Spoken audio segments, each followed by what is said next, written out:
Nei prossimi giorni in prefettura noi sottoscriveremo un protocollo d'intesa con i comuni di maggiori dimensioni, a partire da Treviso, Vittorio Veneto, Castelfranco e gli istituti di vigilanza per un concorso maggiore nel presidio del territorio tramite le guardie giurate. Così il prefetto Angelo Sidoti sulla recrudescenza dei furti che si è registrata soprattutto nelle ultime settimane. Il protocollo sarà firmato l'11, poi ci sarà un tempo tecnico per raccordarsi con le forze dell'ordine. Da Mogliano a Vittorio Veneto ci sono registrati diversi colpi, un fenomeno che sta preoccupando i cittadini. L'attenzione da parte delle forze dell'ordine e delle istituzioni è massima. Controlli e presidi sono all'ordine del giorno.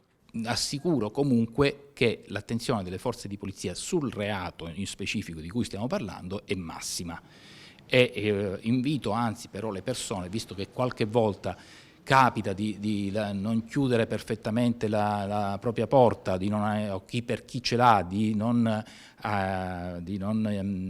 aprire, di non allacciare insomma, il sistema di allarme, di farlo sempre, anche se si esce solo per mezz'ora. Rimane fondamentale la collaborazione dei cittadini. Le segnalazioni permettono alle forze dell'ordine di arrivare repentinamente sul posto e bloccare i malviventi.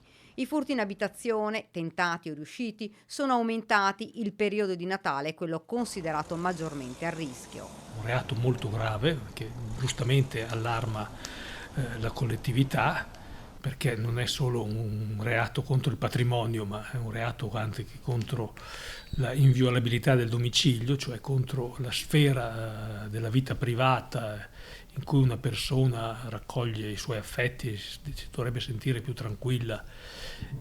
E quindi ci sarà una particolare attenzione a questo fenomeno da parte delle forze dell'ordine per prevenirlo e per scoprire i responsabili e da parte della procura per, una volta che i responsabili siano stati denunciati dalle forze dell'ordine, per portare avanti nei tempi più rapidi il processo. Proprio ieri le volanti della polizia hanno fermato nei pressi della stazione di Conegliano 2 individui pluripregiudicati per furti, residenti nel Vicentino in Toscana. Addosso avevano arnesi atti allo scasso e spray urticante. Ai 2 soggetti è stato comminato dal questore di Treviso il provvedimento di foglio di via con divieto di ritorno a Conegliano per 3 anni.